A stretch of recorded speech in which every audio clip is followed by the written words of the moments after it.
Good evening, good evening, good evening, and welcome to another edition of the China Groove Show. As we come to you live, we bring to you the Black Girl Day Off. Of course, with your host, as always, the wonderful, the majestic, the queen herself, Mrs. Camilla China Doll Collins, Washington. Nope.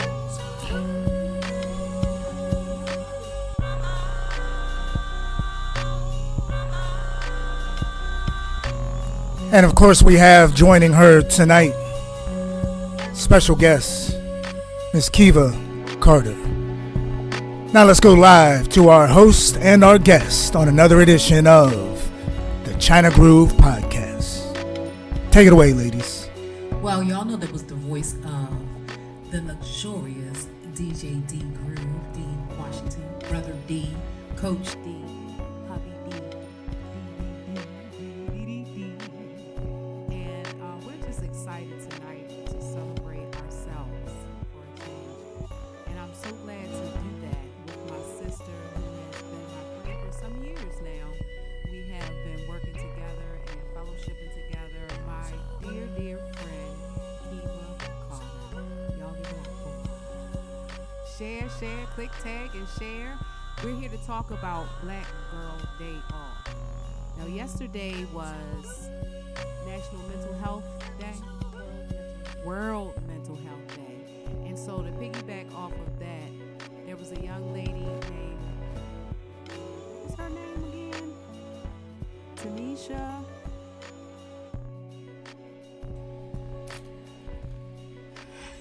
It's a fancy name. Anyway, Tamika Casanova. How could I forget that? Tamika Casanova. Don't count on my heart, Tamika girl. Tamika Casanova decided in 2020 to come up with the concept of Black Girl Day Off. And this is a day of self-care, a day of reflection, a day to why not? Right? So Kiva, tell us about why you wanted to do this podcast, and tell the people who you are and what you do. Well, I'm Kiva Carter. I wanted to reflect on Black Girl Day Off, and to reflect on my journey with mental health, my journey with mental health, and some of the things that go along with that, such as discrimination, stigma, and things like that. But as far as with Black Girl Day Off, I wanted to take the day and to reflect on my self care, and just stepping back and making sure, with all the things that's going on in the world and everything that I have to take care of, that I am, taking time for myself and resting. Well, we just want to thank you personally for choosing China Groove Show to share with the people that our viewers and your friends and family and viewers and soon to be fans. I'm sure this is going to be the first of many that you're going to do, and just to help people. When you talk about your journey, um, I'd like to talk about, what you mean by a journey as far as mental health or being a black woman, or what made you come to the point of saying that today is the day to talk about us. Okay. Um, well, a lot of the points that we were going to discuss today actually overlap. And one of the things that I wanted to lead with, which is a very sensitive subject and not one that I want to harp on, which I had to, I triumphed over an issue with domestic violence. I love that. And Triumph. within that, some a situation that led up to it is that I was told that I was very emotional and crying a lot and possibly need to be seen by someone. And when I was first told that, I didn't know where to go with that or where to begin with that. I just remember every day getting up, getting ready for work, and I would have a cloud over my head, but I would force myself to get ready to do the things that I needed to do. But as far as the situation with domestic violence, I won't go into it because it's a very sensitive subject, Right. and I don't want to embarrass myself or others. I want to, to take care of that. This is a But no judgment zone. yeah, Though. but to make a long story short, with that, I ended up, uh, letting go and forgiving. And I left the situation with my daughter, ended up going back to the home that I left Mm. because I had to keep going and moving on and started back working. And so when I was back in the home, there was no arguing, there Mm. was no fussing, there was no turmoil. The whole goal was to make sure our daughter was taken care of and that I was doing good and I was moving on. So I moved out, got my own place, was doing well, and the first issue that I had is when I decided to come off medication and uh, m- help my mental health with diet and exercise. Hmm. So that lasted for, I want to say, a couple of weeks, maybe 2 or 3 weeks, and then I I went downhill. You could tell that I wasn't, on my medication. You know, I was actually had gotten written up at work because I had notated on a customer's account, and just doing some things like just acting out and just, they were not very nice. And I noted some things on the account, and there was no way that they could remove it.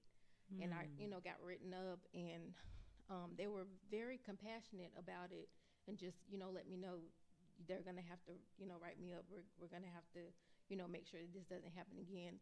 But I had to, take time off work to get back on my medication and get back in the flow of things. Um, I want to talk about that though, yeah. because so many times I know that we are strong believers. Mhm. And there are so many times that we have conversations, and some people believe that faith is enough to get well. But I want to talk about how a black girl needs to take a day off before she goes off. Mhm.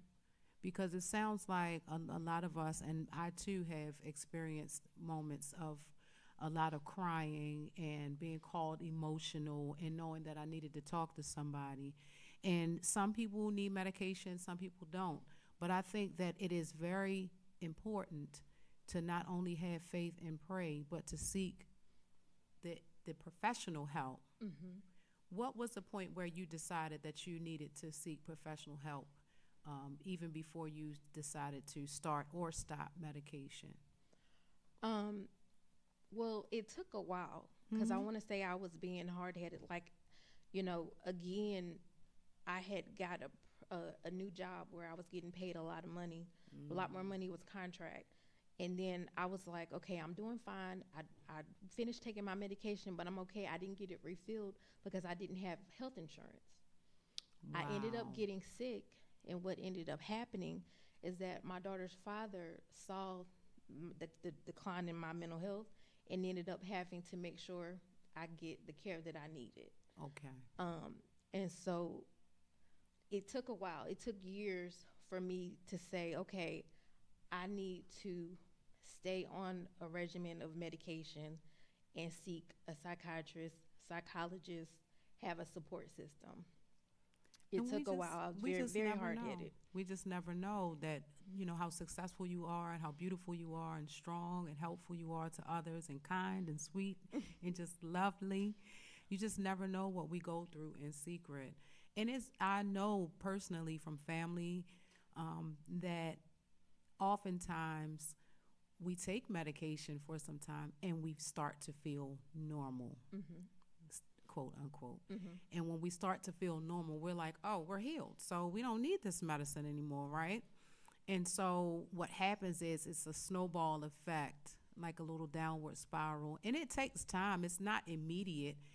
It takes time for symptoms or little triggers to come back. Mm-hmm. And so it's very important that we take the stigma Mm-hmm. away from mental health and the medication in conjunction with our prayer and our physical health, because it's very important. You said your diet and exercise, you were going to try that way. Mm-hmm. I know for us personally, my husband and I are vegan, so it did change my mood Mm-hmm. to stop eating, things with blood in it and animalistic foods. And so, it's very important. What were some of the things that you have found that balance you with medication, faith, and your diet? What are some of the tips that you could suggest to others? Okay, so before I get into that, that I had to, one of the things that I had to overcome as far as to help balance, I had to realize uh, the the meaning that I had with fasting was Mm. not a good connotation of uh, what I had been doing. So I say that like a lot of the times at church we would have corporate fasting, Right. and I would participate, Mm-hmm. and this is a really good thing. Pray, fast, and seek God, and things change, and I did it a lot, and after being in church and then being away from church, um, when I went through my you know when I first got sick, um, I actually was going through my doctor's notes, and they said that I had a preoccupied, obsessed with fasting. Hmm. And when I looked at that, I was just like, that it really hurt. Yeah, because I mean, they teach us if you. It just made me think about a conversation we had about deliverance versus mental health Mm-hmm. care, Mm-hmm. and it's like they teach us this kind does not, the scripture said this type does not come out but by prayer and fasting. Mm-hmm. So how in the world could they demonize fasting, right? Mm-hmm. How in the world could someone become obsessed with what is being taught to you Mm-hmm. as something to do in reverence to God? Mm-hmm. A lot of times we learn at our church that it's about your your heart posture, Mm-hmm. and what is your intention with the fasting, right? Mm-hmm. Where did you find that you could agree or disagree with them considering this to be an obsession with fasting? Well, I can see that it had turned unhealthy, because I was trying to control my weight, and I was not, seeking God and praying and reading the Bible. It was more like, okay, I'm fasting. I'm doing what the Bible says that I'm supposed to do, so automatically it's going to happen. But the only thing that I'm doing is not eating. I'm not doing any of the other things. And so it just became very unhealthy. Sir Mad Brazen said, trust the spirit 100. That is the truth, sir. That is the truth. That's my son. That's my son. Yes. Hey, Shane. Yeah. So, in fasting without praying is just a diet. Minister Samaya told us during our fast with the praise team, and that stuck with me a lot. And a lot of times, fasting could turn into, for me, in my mind, I'm like, this could become an eating disorder, because there's a thin line between fasting and praying, and fasting if you're not praying and something seeping in to your spirit, like anorexia or bulimia Right. or starvation or whatever kind of things that come along with a imbalance mentally and in your heart posture. So that's very interesting how you have been able to recognize that and still be able to, at some point, do you still fast? Um, I I do like intermittent. I really have stepped away from the whole spiritualistic part of it. I really do, because I I find myself not wanting to get back to that place of being obsessed with it. So I don't. I think of it like more of like a ritual, and I want to have a purpose. Like if we were to have a corporate fasting, I would really ask a lot of questions, like why are we doing this? How long are we doing it for? And just get a good understanding of what's going on before I just dive into something that I don't understand. That's good. I mean, we have to ask those questions, and that is where good leadership and good pastoring comes in. And I'm thankful that we have good teaching at our church, and we're able to, talk to our apostles, the apostles Patrice and Glenn Davis, about why we fast and how to fast properly. Even just one of the recent fasts was not off of food. We had to choose something in our lives that distracts us from God, or keeps us from spending time with God. And it's so important to understand that fasting is not only just not eating. That's good. Fasting is resting from that thing that pulls you away from where you belong in God's presence. And I love that we're talking about this right now on Black Girl Day Off, because we gotta, even though we have to work, we gotta sometimes fast from working. I'm a workaholic, Yeah. and I can find myself burnt out. And I'm sure, like many others you can get so burnt out if you don't just take a day off. Take a half a day off, whatever you have to do to fit it in. You have to fast from your routine. I believe that's what would make sense. So in talking about that, what other points would you make about the way that you, since it was originally about your weight or about eating, what are some other healthy ways that you physically helped to balance out your mental health and get what you needed? As far as that, just seeking help with you know the psychiatrist and a psychologist and a support system and having friends and family holding me accountable. So important. Because, like I said, I was hard headed several years and wasn't doing what I needed to do.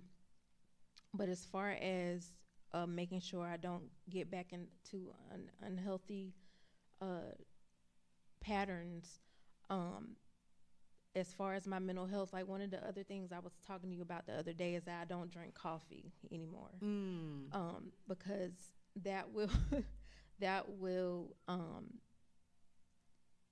it messes with the strength of my medication. Oh, really? Yeah. Wow. Yeah. So, and it'll make me manic.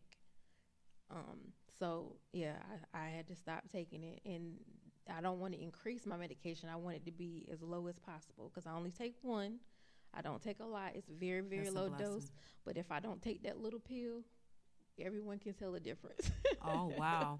Now that's interesting because you don't really see do not drink coffee or do not take with caffeine on medications. That warning is not common as per se this will make you drowsy, or do not consume alcohol with this, or different things. Don't stay out in the sun with this medication.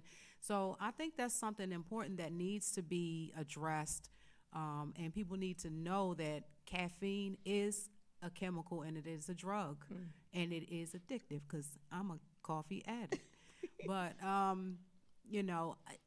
that's very interesting. Yeah. And so I was trying to get to the point of talking about like physical activity. Like, Okay. do you work out? Okay. Do you dance? Do you do anything? Do you paint? Do you write? Do you draw? Like, what are some of the things that you can share that has helped you to really get things get things on balance and stay on balance? Well, I'm definitely still working on that, but I do a plethora of things Okay. to stay busy and organized and in my thought process. But one of the things that I do exercise. If we step back and we talk about when I was first dealing with having my mental health battle. I had went through a period where I had a mini stroke, and I had slurred speech, contorted face, and I couldn't really speak. My arm was stuck. One of my arms was stuck. I couldn't walk. And one of the things that I did to try to get my strength was to tap dance. I had some tap shoes that you had to lace up. I could barely lace them up. Like, to put you in perspective, I could barely write. Wow. I had to, it wasn't severe as some people, but it was severe enough that I had to make myself do. It wasn't natural. Any movement wasn't natural anymore. But I would, at our home, I would go in the foyer. It had wood, and I would make myself tie my tap shoes up and pull myself up and try to stomp and tap.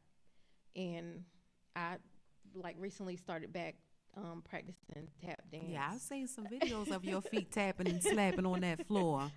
I said, she got the rhythm, honey. You can move. Yeah. So that's amazing. People would never know that you had a stroke or mini stroke. And to God be the glory that you have healed from that completely. Do you have any residuals from that? I do. The most of the time my mom sees it, but if I can say I've been around people and they'll say, "What did I do? Why are you looking at me like that?" Sometimes my face does weird things. I don't even know what it does, but I often don't like to be on video. You're doing an excellent job tonight. Tonight. My mom is always like, "Just smile, just smile." And so I try to just smile because sometimes my face does little weird things, and it's a reaction from the medication. I think it's called targeted dyskinesia. Yeah.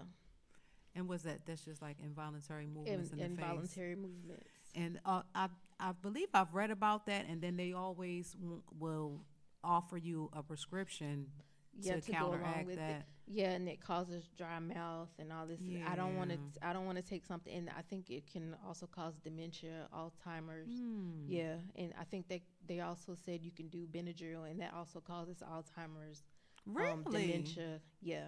Oh my goodness! I was watching this is a side note. I was watching a video and they were saying that, babe, you hear this one? One of the people who are in the medical, was it RFK Jr.? He said that boys who get circumcised early in life will have autism. Oh my goodness. I said, they are just coming up with concepts. But, everything has a reaction and, and everything in moderation. So I think it's very important. That was a wild side note. I know it was. But I think it's very important to research medications and that you can advocate for yourself. You can ask questions and not just continue to take something that's the first line of medications. Like for me personally, my battle has been diabetes. And so my experience with diabetes and depression, when I first moved to North Carolina, it was a big adjustment moving from Baltimore, Maryland to North Carolina and not having everything that I needed, not knowing what I was going to do, not having enough money to, turn the lights on in the apartment. It was just like a long Lifetime network Hallmark movie because as the story goes, when we got here, we were coming out of a hardship. And when we got into our first apartment, we had just enough money to pay that down payment and just enough money to, get what we needed to get started. And it was Thanksgiving weekend, and we had just enough money to get in there and purchase, some food for Thanksgiving dinner. But I did not have enough time to prevent the lights from being cut off from how the apartment complex keeps it on and you have to get it in your name. Right. And so it was just like, I'm going to push this thing to the minute. And by the grace of God, the Holy Spirit just told me, get up and cook the turkey. So I got up in the middle of the night and I cooked the turkey. And the next day, literally, the lights were off. And so we ate Thanksgiving dinner by candlelight. And it was just, it was just something to be thankful for. So I look at Thanksgiving totally different as this season is coming in. And I'm going all around the mulberry bush to talk about how I went to my doctor and I said, I keep crying. This is just too much. I can't handle it. This transition is too much for me. And it's not the doctor that I have now. It was like an urgent care doctor. And the doctor gave me these pills. And I'm so green. I did not know what Xanax was. So I took a Xanax. And I laughed for 24 hours. Oh, wow. I laughed until I cried, and not in a good way crying, because it was just not a good fit for me. And I don't know if it was a high dose. I think it was a 5 milligram or something like that. But it was the first line of medication that these doctors sometimes will give you just to see, because everything is a practice. You have to try and see what works for you, like you said. And I told him, I said, I cannot take this drug. And I didn't. I stopped. But you can advocate for yourself when you know that something is not right. If you feel like it's strange or bizarre, and some medications do take a while to get into your system and balance you off, because some can, cause you to be lethargic and really, really fatigued and kind of just like not yourself. But it's important, like you said, to have that support system. But can you imagine me having elementary school age children and I'm just sitting there laughing my head off and crying because I'm laughing and I can't stop laughing? Yeah, it was a mess. It was a hot mess.com. But it's really important. And the other thing, like with diabetes, I was going to say is metformin is a very common first line. It used to be insulin. They would give you insulin right off the top, And I read about it, and I saw my mother and my grandmother and other family members go through complications of diabetes, kidney failure, amputations, heart disease, heart attacks, strokes, and mental illness. So all of those things going together, your metabolism with the exercise and the dance, your medication, the right regimen of medication, your support system, and all those things, and your faith, not in that order, but all of those things come into play. So when I talk about your support system and relationships, and we're still talking about Black Girl Day Off before you go off, okay? Black Girl Day Off, because, every day is an opportunity, at least 1 hour out of the day, to do something for yourself.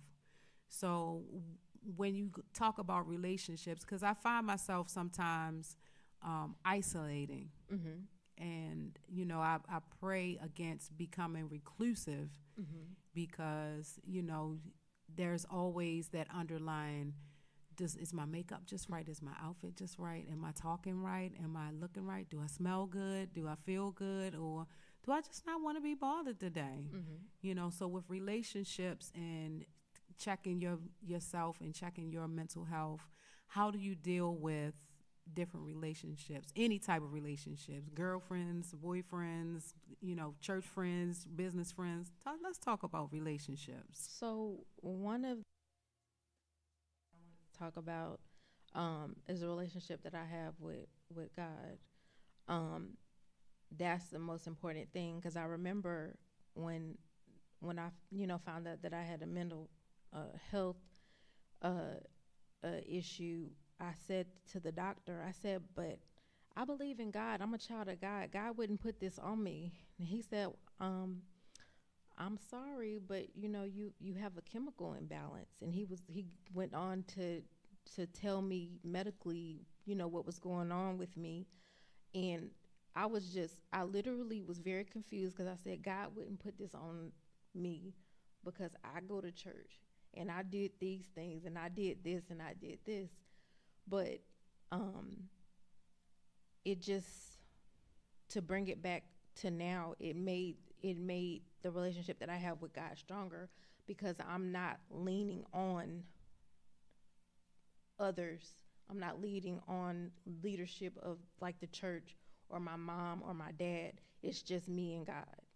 That is so important. A firm foundation, y'all. A firm foundation in God will guide us into better relationships. And I know that for me personally, we talk about boundaries a lot. And sometimes the lines get blurred in relationships with people. And you have to check yourself, because it's like, where am I with God if I'm letting people overstep?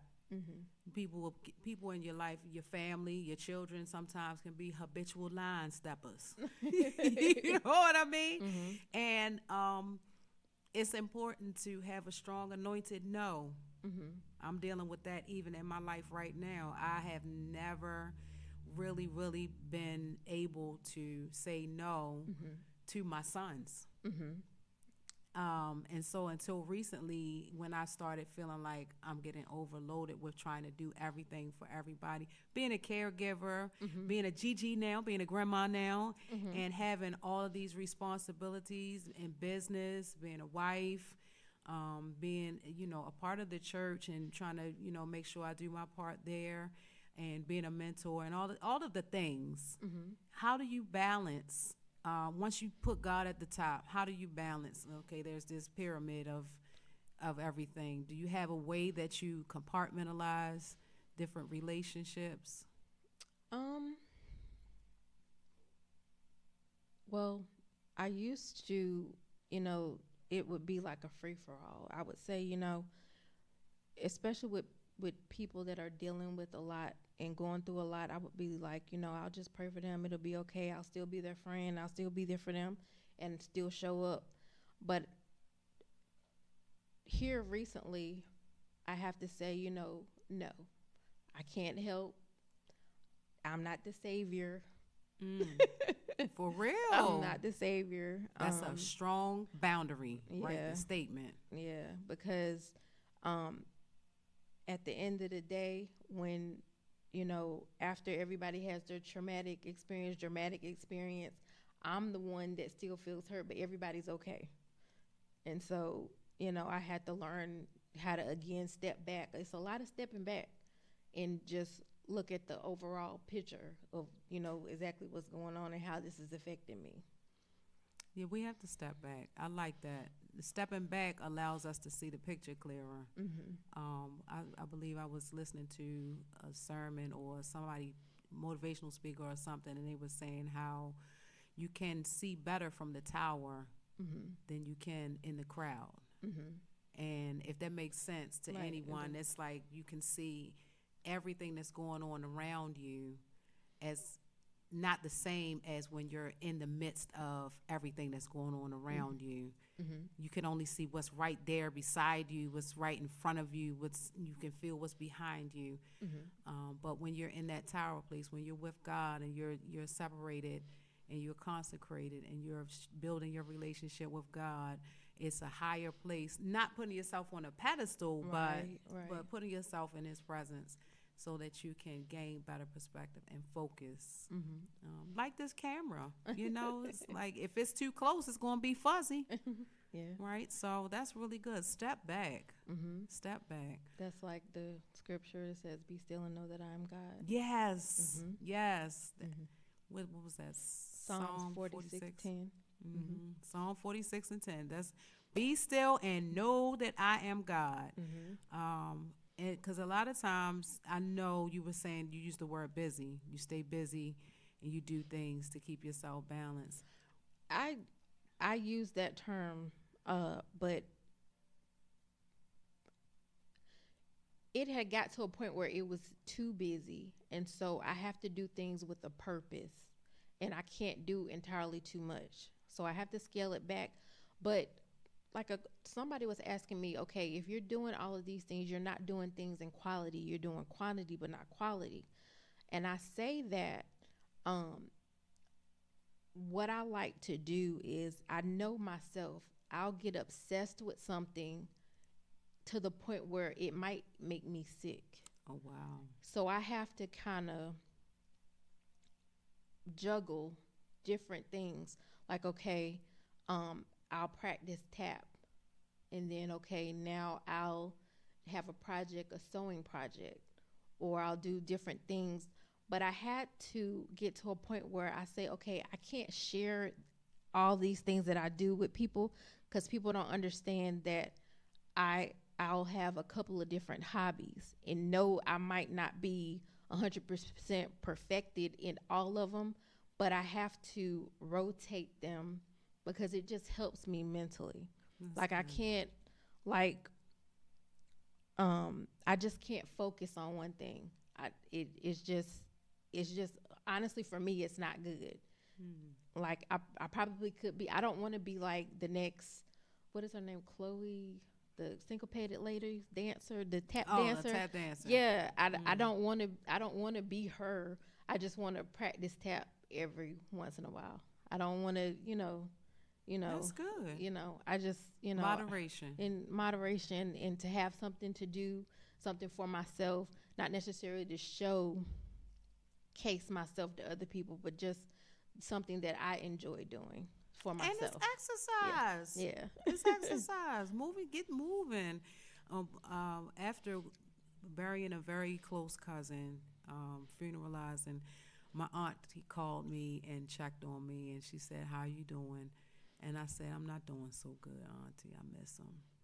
And so she went back to Psalms 23, and she quoted the part that says, "Yea, though I walk through the valley in the shadow of death." She stopped and she said, "Yes, he's gone, but you got to walk through the valley. You got to keep moving. Don't stop moving." Now, I know we just talked about being still and knowing that I am God, but you got to be still in your heart and in your mind, and let your body move where God is taking you. Because if you don't, it's like the levels of stress is, what is it? Fight, flight, or fawn. Fight is I'm fighting my way out of this battle, or flight, I'm running away from this battle, or fawn is to do nothing. You know, and we don't want it to be we don't want this Black Girl Day off to be for the rest of our lives. Right. We don't want it to be like a forever thing, but we just need to know that we need this necessary time to reflect and be still and know that I'm God. So keep it moving, but be still in your heart and your mind.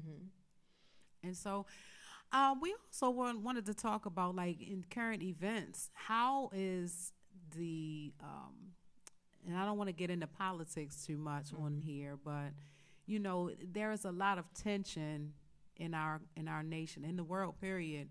But through social media, I'm not big on watching news, but you can't miss the highlights on social media or in conversation at the salon where I work.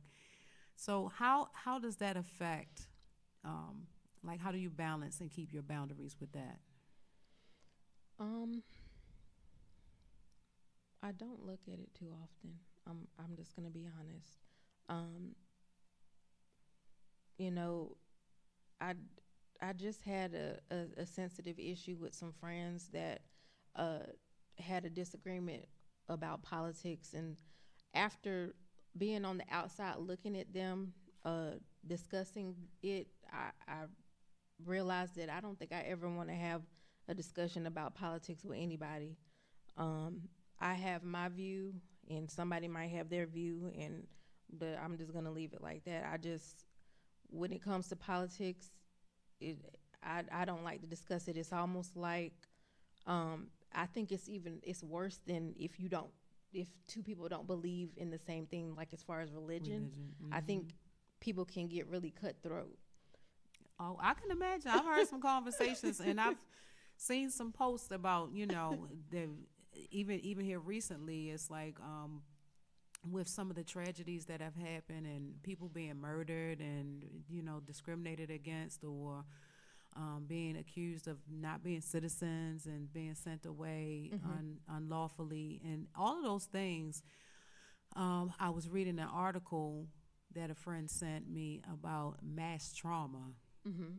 And, through social media, which is something that we need to often fast from, that this mass constant seeing and hearing of what's going wrong in the world and causing fear and terror and things of that nature. So I know that at some point you do scroll through social media, or not necessarily harping on politics, but those things that come across your timeline, as soon as you read it, you don't even have to read it. It's already going in, or a clip of a video will come on, and then there's like nothing you can do to make it go away except for pray against it, pray for it or pray about it. So how do you balance your social media life and avoid being a part of this mass trauma?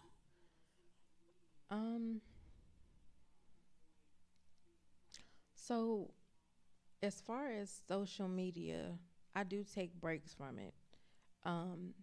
Like sometimes I'll participate and I'll like, things, or I'll comment, especially with, politics, or even like if it's somebody's birthday or this and other, I want to, participate. Yeah. Especially if I'm not seeing people often, and this is Facebook or Instagram or any other thing. It's the only way I'm able to see people. But sometimes I do take breaks, like it may be, month, 2 months, there's no activity. So sometimes just no activity at all, and just not looking at any posts, not reading anything, not going on TikTok, not going on Facebook, no Instagram. I've even gone like a year without. I've deleted Facebook, and to me, I've heard people say that social media destroys your mental health, and I can understand that, because you know how you'll post something and you be like, it's been a minute and nobody liked my stuff. And so it's just like, it kind of it works on you like mentally, like, okay, oh, finally somebody liked it, and then oh, somebody else liked it, and it's just, it's crazy. Like, we never had to deal with any of this like years ago. It was just You like, had to be there. yeah. You had to be there. And that's so important. Like, black girl, take a day off from social media, okay? Let's do that. Talking to me, okay? Black girl, take a day off. And you're right. It is unhealthy to spend most of your time. Not only that, it changes your posture.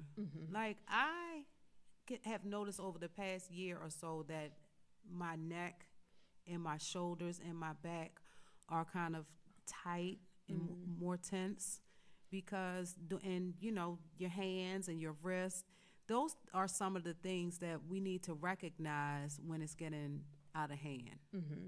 Right. That's Social too media much. is a drug. Yeah. It's a Yeah. drug.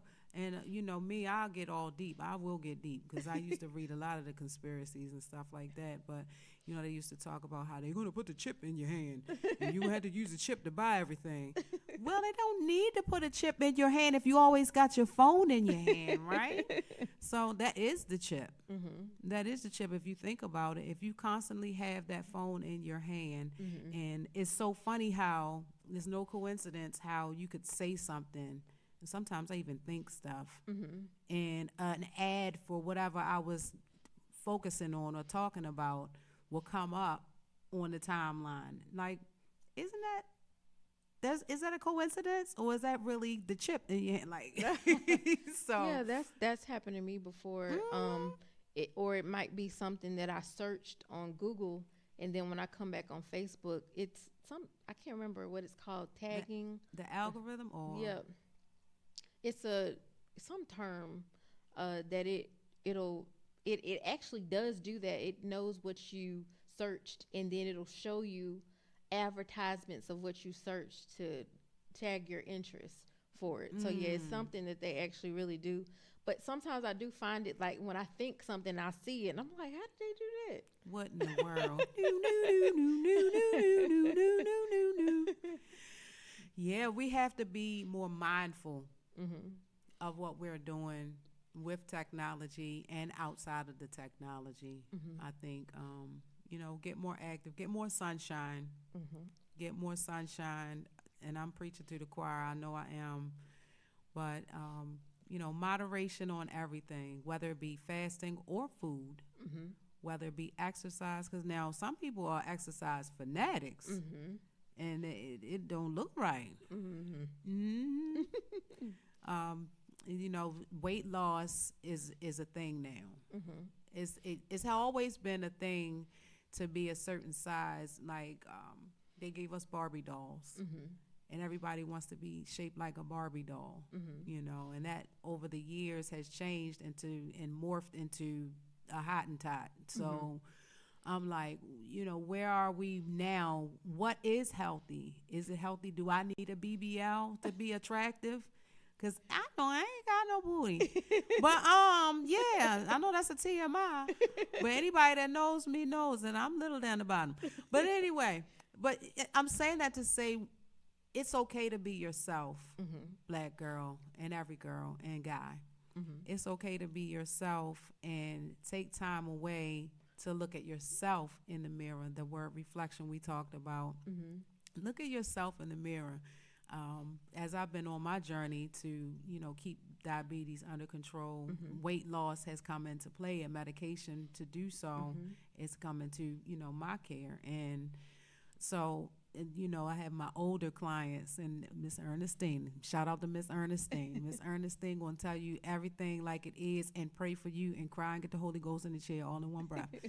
But she would always say, don't you lose no more weight, because when the wind blow, you gonna fly away. And at the same time, you know, there's some young lady who is slim and afraid to stay slim or lose any more weight, or thinking that she needs to get a loan and buy a bigger booty, bigger boobs. So, you know, all of these things come into play with our mental health with our physical health, what would you advise on how someone could, because you exude confidence, you know, and I know you've been several different shapes and sizes, and you've experienced that where you were saying that you were fasting to try to take weight off. So where you are now in comfortable in your skin, what would you advise somebody how to really, really hone in on reflecting on your inner beauty and things of that nature? Well, for me, it definitely took some time.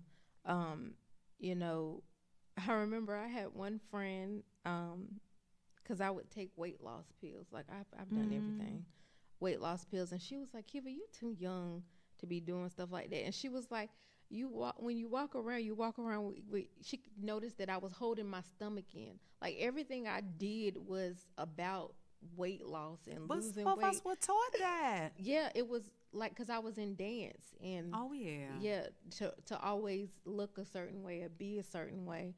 But yeah, as far as right now, I mean, I've recently lost 40 pounds. Yeah. So yeah, you look amazing. I got more to go, but I'm doing it in a better way, a better mindset. Doing it healthy, slowly. Yeah. I know it's not going to happen overnight, and I know that, like, when the season changes, like around my birthday, my mood normally shifts, and I have to, like last year, I did not do well. But this year I said I'm gonna purposely make sure I don't fall into that season of depression where I'm just coasting and getting by and not thriving at what I'm doing. Like, and the fall is the season for a lot of people. It's very common that when the temperature changes and the sun is coming through, the clouds more. Wow, that is. And just keeping up with my weight loss journey through the fall, because I did the same thing last year. I lost 30. Then when the seasons changed, I gained it all back.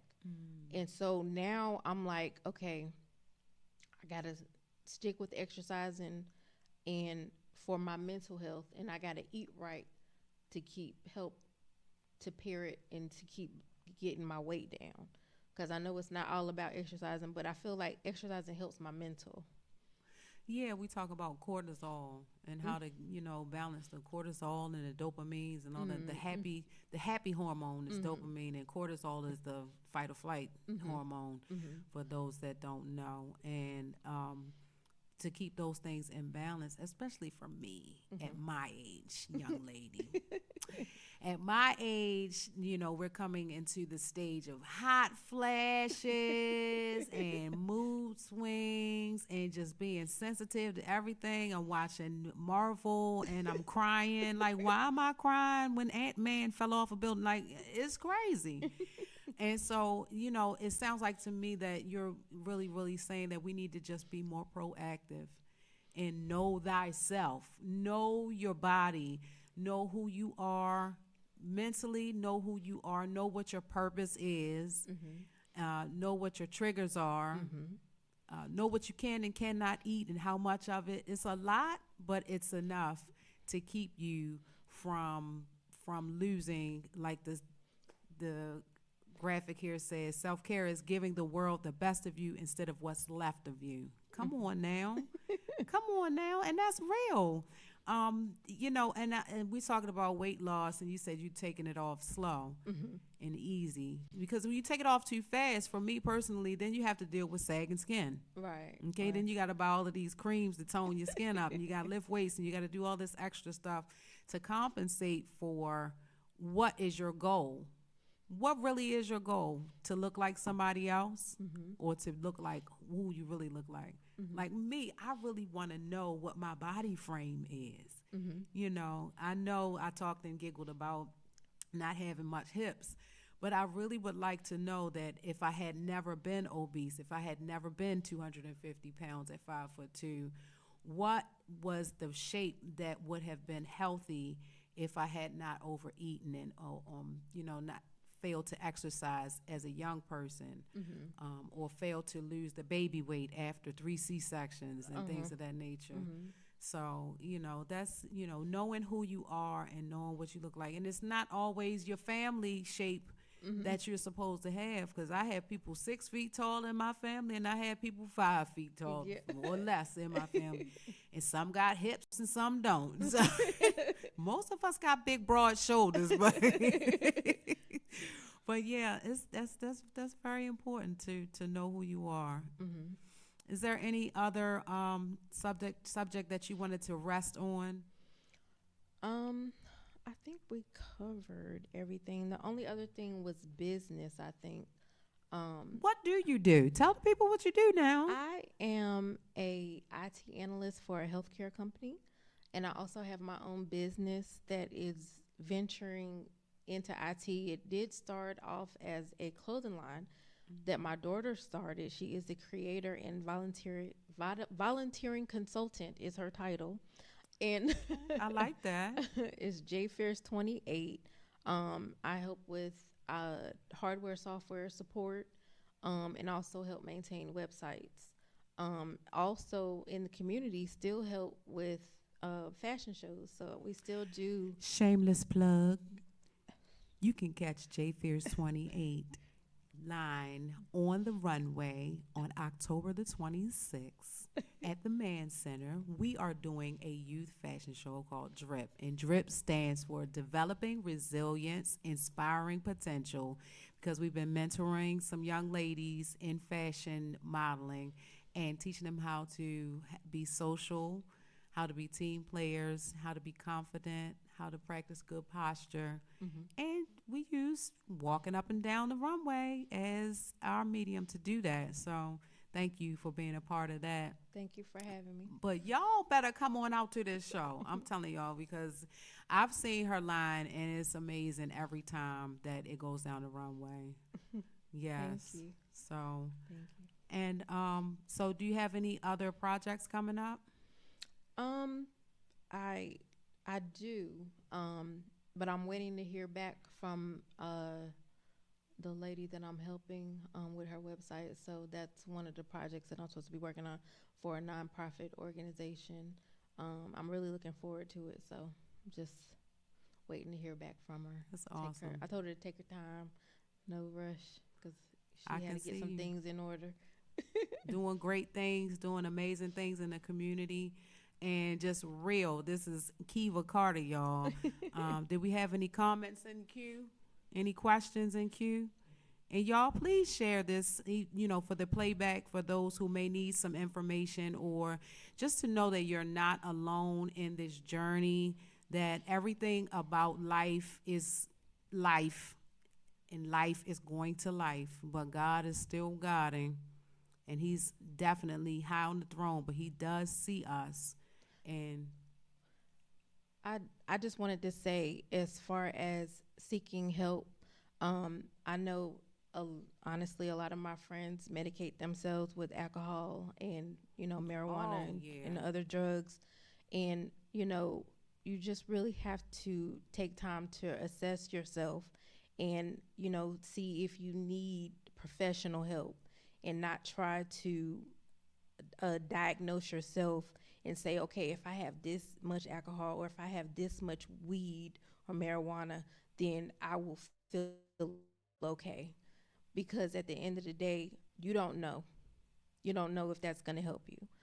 So if you need to, take those steps to get help, there's help in many ways. You don't even have to go in, or you don't even have to, go in. You can, schedule it and do a video call. They work with you in many different ways to get you to where you need to be.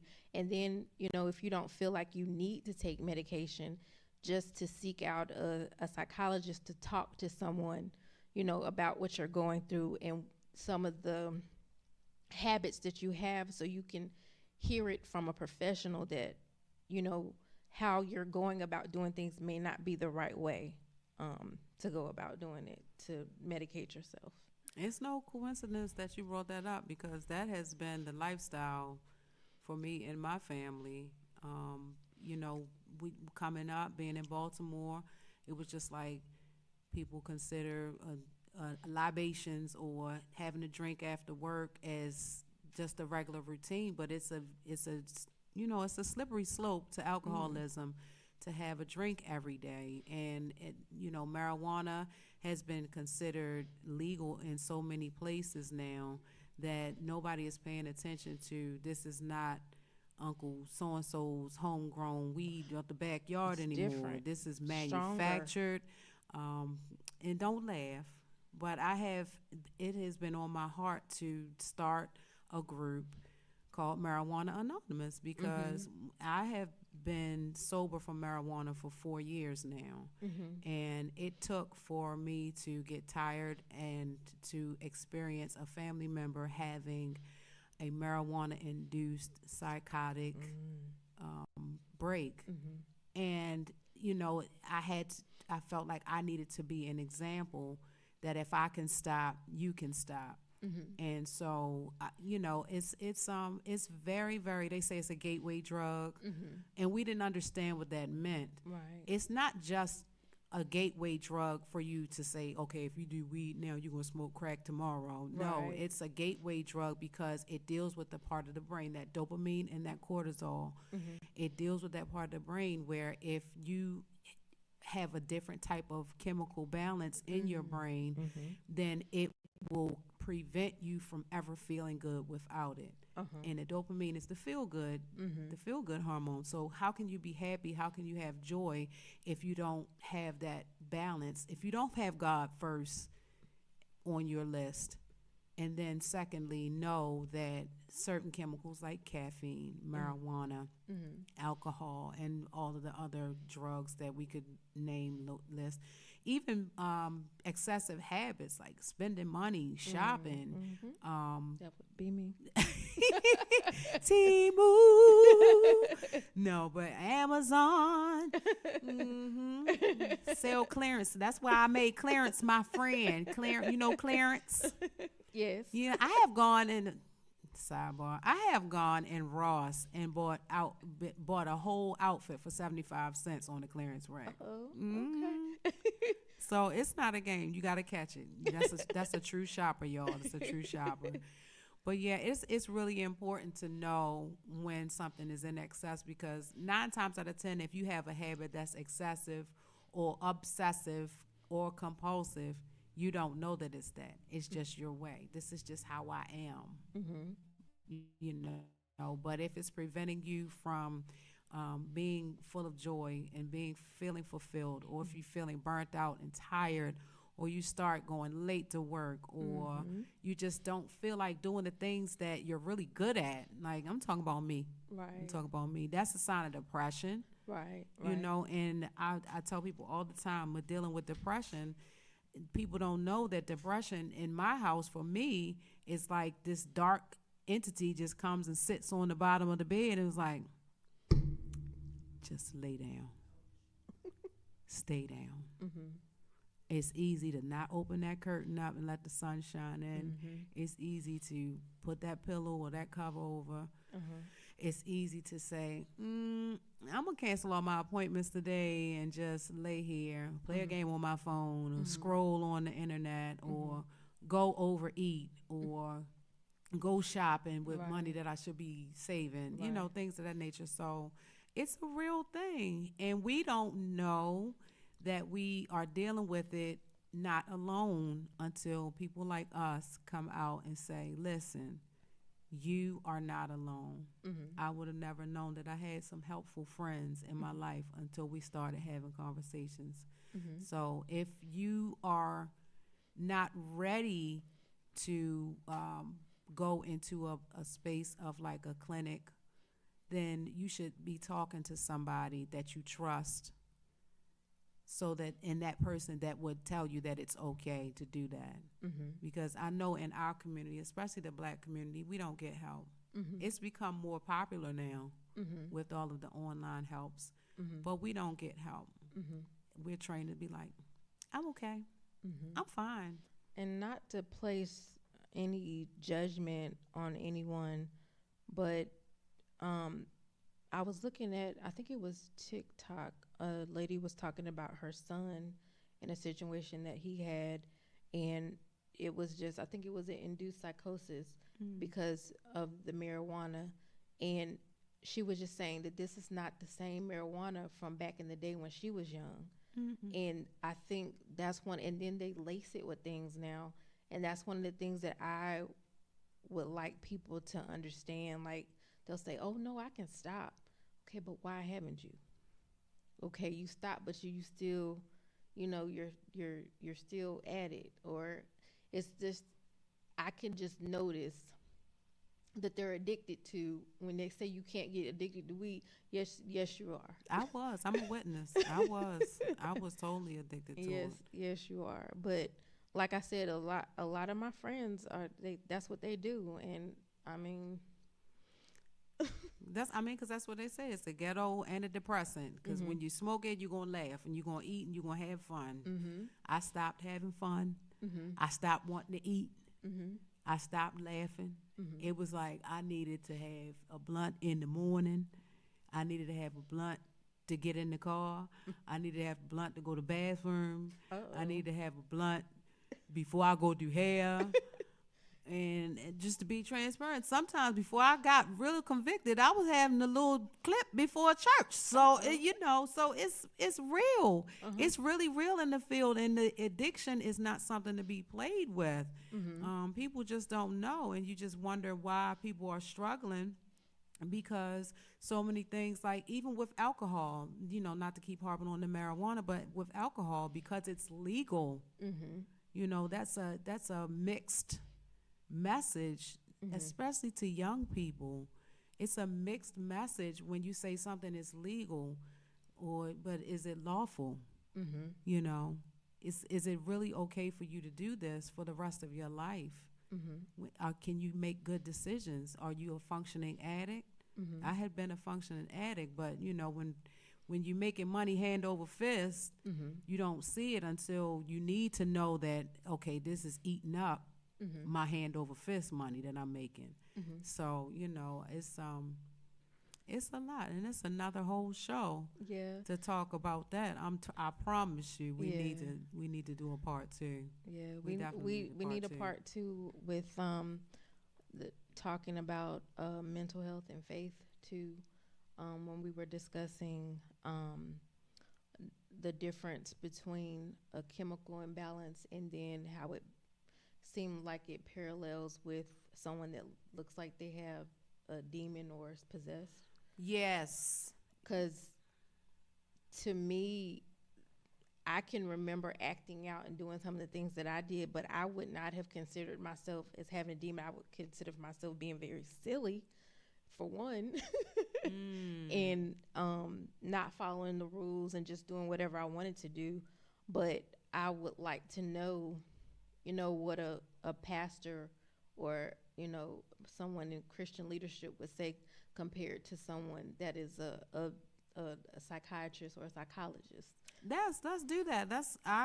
We invite our professional mental health professionals. We invite our strong apostles, elders, evangelists, teachers, preachers, ministers, intercessors, those who deal with deliverance, to really chime in on this conversation, and we're gonna make a date for that. Okay. Definitely, we definitely need to have that when folks are available, to have a discussion about the line and the balance between mental illness and being demonically oppressed or possessed, or whatever or you want to however call you it. want to call it. Right. Because we seen firsthand, deliverance ministry, and I mean, they do everything from throw up and contort and roll around on the floor and lunge at people and growl, and and I've seen that be labeled as psychosis. I've seen that firsthand. Even after being administered a high level of a sedating drug, and instead of that drug putting somebody out, it made them growl and worse. And lunge. So let's make a date of that. Yeah. Let's make a date of that. Yeah. Did we talk about everything? I feel like we need to talk about something else. I think we talked about everything. I think we touched on discrimination, and with stigma, and with people not wanting to talk about it. I think that was the only other thing. in self-care. I think we talked about everything and how it Yeah. relates to, just stepping back and like Psalm 46:10 says, be still and know that I am God. Like, as much as I tried to fast or thought I was fasting the right way, there's nothing that I could have done because God was going to, meet my needs and make sure I was okay. That's it. Because Jeremiah 29:11. For the thoughts I know, I have of you of good and not of evil. That's it.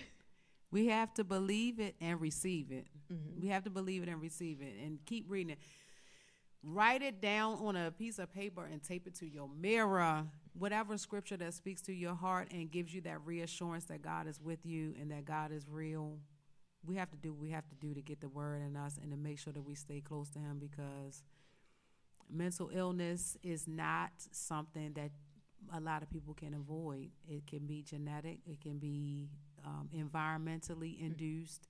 It can be chemically induced. You can experience something and not even realize that you are going through a crisis. So, like Kiva said, get help. If you don't feel right or you think you got it all together, still see a therapist. See a therapist just to have somebody in your corner, especially if you're a loner. If you like to, if most people who seem to have it all together like to do things on their own or introverted, so to speak, just make sure that it's a healthy thing that's going on. And even, like, if you don't want to take psychiatrist, even a medical doctor can prescribe some of the lower level medications and, just say, I don't want to be on the high dose. Advocate for yourself and research. Because that's one of the things that I was great at. I didn't know, I know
Part 2 coming up.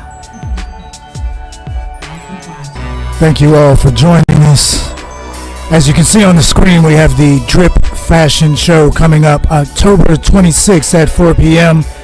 right here at the Mann Center in beautiful downtown Sanford, North Carolina. Oh, sorry. It's having fun being unseen but heard. I like it behind the scenes. Oh my goodness. Trying to groove on Black Girl Day Off. And of course, with the Drip Fashion Show, we are also featuring the Dream Team Youth Modeling Group. Got to give it up for them. It was actually their idea as far as the whole theme for this show. We are empowering them, giving them self-esteem, and letting them call some of the shots. They think they calling all the shots, some of them. That's our babies, though. And on that note, let's end it with a Camille Chanadol Collins song, ladies and gentlemen. Exclusive. which means it's not out yet. Stay ready. Stay ready, y'all. It's unprecedented and quite evident that there's not a good representation of our great nation. All around the world, the plan is unfurled. To every boy and girl, there's gotta be a better way. Stop, think about it. Everybody's got something to say. Sitting around posting about it. Don't talk about it, be about it. Put your money where your mouth is. Don't talk about it, be about it. Can I get a witness in here? Because you know we gotta stay ready. You won't have to get ready for what's happening. The world is spinning all around. It will turn you upside down. Stay ready. You won't have to get ready for what's happening. Maybe we should make a plan to stick it to the man. You gotta eat right and drink your water. I was not. And teach your sons and daughters to be proud of where you come from. And each one teach one to reach them and feed them. Because knowledge is power. Track by DJ So is my freedom. Negative. This is a DJ Intense. Look at ourselves. Can't go You can find him on Instagram at DJN, the letter N, Tense, TENSE.